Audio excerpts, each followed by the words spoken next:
नमस्कार, capital TV का खास शो महाराष्ट्र फाइट्स देख रहे हैं आप। मैं हूं आपके साथ सोनाली।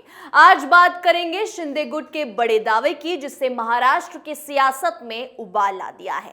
शिंदे गुट के विधायक शहाजी बापू पाटिल ने दावा किया है कि एनसीपी के 12 नेताओं ने अपनी पार्टी को जय महाराष्ट्र बोल दिया, यानी छोड़ दिया है। बस औपचारिक ऐलान होना बाकी है। शहाजी बापू पाटिल ने यह नहीं कहा कि ये 12 नेता एनसीपी छोड़ने वाले हैं। पाटिल ने साफ कहा कि ये नेता पार्टी छोड़ चुके हैं, ऐलान होना बाकी है। तो आज इसी पर चर्चा करेंगे। चर्चा के लिए हमारे साथ स्टूडियो में मौजूद हैं कैपिटल टीवी के एग्जीक्यूटिव एडिटर राजीव जी। राजीव जी, बहुत बहुत स्वागत है आपका। धन्यवाद। राजीव जी, इन दावों में कितना दम है?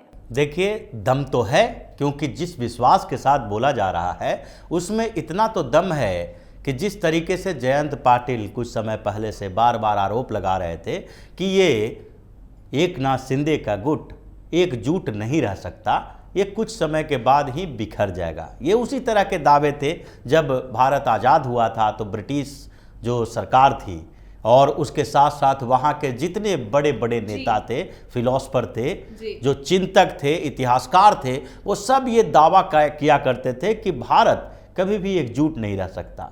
भारत के कई टुकड़े और होने वाले हैं, क्योंकि यहाँ भारतीयता नहीं है, ये अलग अलग रीजन में बटा हुआ है, सबकी विचारधारा अलग है। लेकिन वो कम से कम इस बात की तो इशारा करता था कि भारत में सांस्कृतिक विविधता है, हालांकि वो विविधताओं में एकता की बात को जोड़ नहीं पाता था। लेकिन यहाँ पर तो एक अलग ही मसला है। जयंत पाटिल ने कहा था कि ये जो गुट है ये कुछ समय तक साथ में रहेगा, जब तक मंत्री हैं, जब तक इन लोगों को सुविधाएं मिल रही है, उसके बाद बिखर जाएगा, जल्द ही सरकार गिर जाएगी। लेकिन अब ये देखिए कि इसमें वैचारिक एकता है। जितने लोग समर्थन में हैं एकनाथ शिंदे के, जो शिवसेना के गुट वाले हैं, 40 विधायक, निर्दलियों की बात नहीं करते हैं, निर्दलीय जो विधायक हैं वो समर्थन दे रहे हैं। लेकिन एकनाथ शिंदे के साथ जितने लोग हैं वो सारे के सारे एकजुट हैं, इसलिए कि सब लोगों ने वैचारिक आधार पर उद्धव ठाकरे का साथ छोड़ा है। लेकिन अब जो चर्चा चल रही है एनसीपी में बिखराव की, एनसीपी में बिखराव की पहले से भी बात चल रही थी, क्योंकि शरद पवार के अंदर भी ये डर लगा हुआ था। शरद पवार भी ये बार बार इंडिकेशन देते थे कि एनसीपी को एकजुट रखने की जरूरत है, और इसलिए वो विधायकों के साथ मुलाकात किए। इस बीच कम से कम 7-8 ऐसी बैठकें हो चुकी है पिछले 3-4 महीनों में, जिसमें एनसीपी प्रमुख शरद पवार, अजीत पवार भी कई बैठकें ले चुके हैं, सुप्रिया सुले भी उसमें इन्वॉल्व है। तो ये लोग देख रहे थे कि कई विधायक भी नाराज हैं और कुछ बड़े नेता भी नाराज हैं। तो जो दावा किया गया है कि 12 विधायक या 12 नेता जो भी हैं, ये सारे के सारे छोड़ चुके हैं पहले से, बस औपचारिक घोषणा करने की जरूरत है। अब बात यह है कि औपचारिक घोषणा क्यों नहीं हो रही है? अगर ये 12 विधायक छोड़ना चाहते हैं तो ऐलान क्यों नहीं कर रहे हैं? उसमें पेच फंसा हुआ है। यानी कि शरद पवार को उस समय बड़ा झटका देने की तैयारी में भारतीय जनता पार्टी और एकनाथ शिंदे के गुट है, यानी कि दोनों का जो गठबंधन है वो इसलिए है क्योंकि अभी 12 विधायकों के छोड़ने का कोई फायदा होगा नहीं। अभी भाजपा और शिंदे की सरकार है, बहुमत की सरकार है, इसमें कोई समस्या होने वाली नहीं है अभी फिलहाल तक।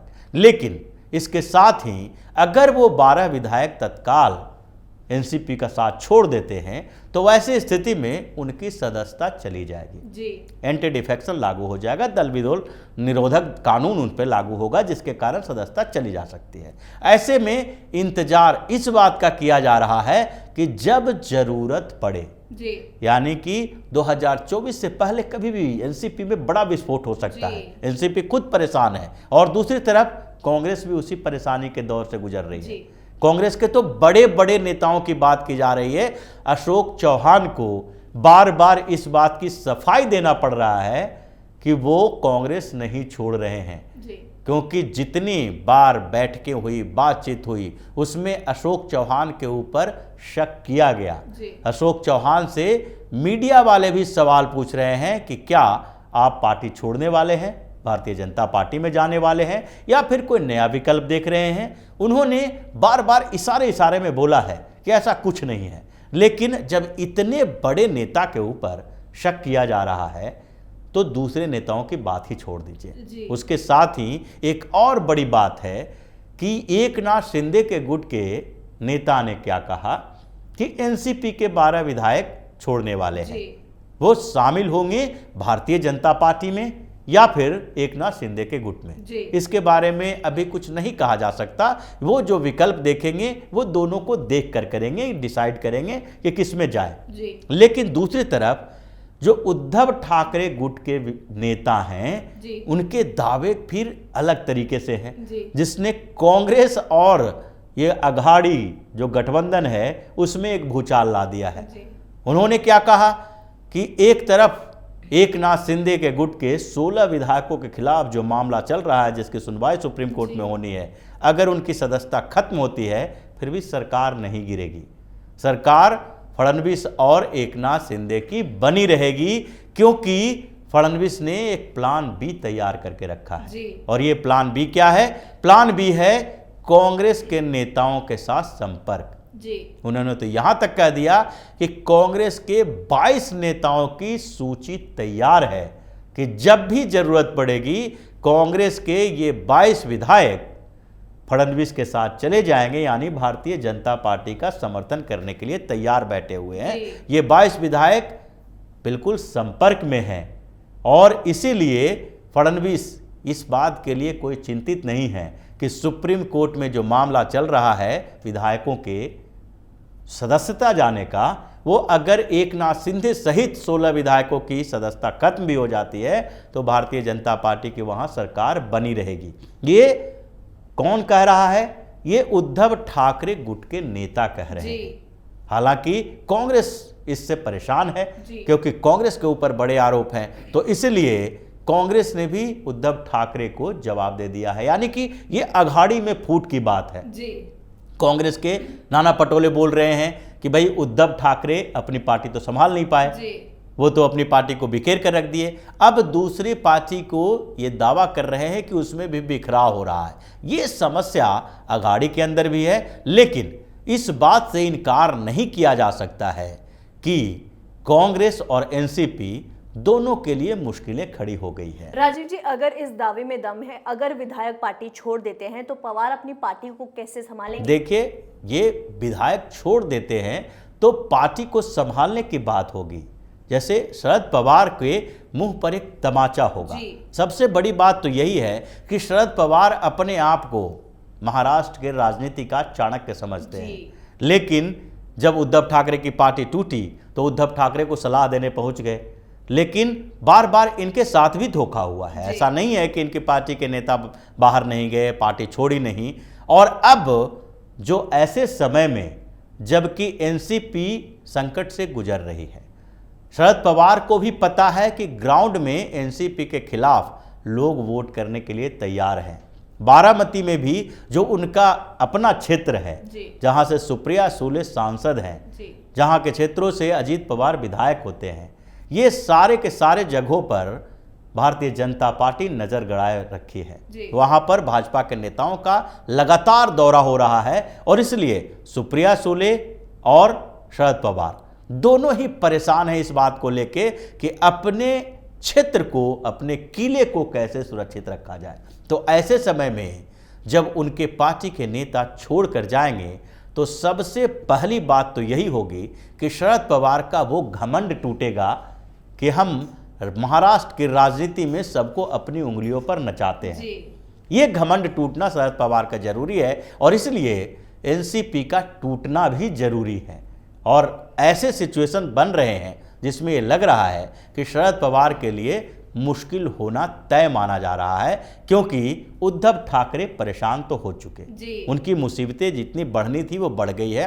अब फैसला होगा जनता के हाथों, चुनाव होंगे तो चुनावों में फैसला होगा कि जनता अभी भी थोड़ा बहुत सहानुभूति रखती है कि नहीं उद्धव ठाकरे के प्रति, या फिर उद्धव ठाकरे पूरी तरह से खत्म हो चुके हैं। क्योंकि उद्धव ठाकरे की छटपटाहट तो है, आदित्य ठाकरे की भी छटपटाहट है, वो चाहते हैं कि किसी तरह पुरानी व्यवस्था लागू हो जाए, उद्धव ठाकरे, एकनाथ शिंदे सब एक साथ आ जाएं।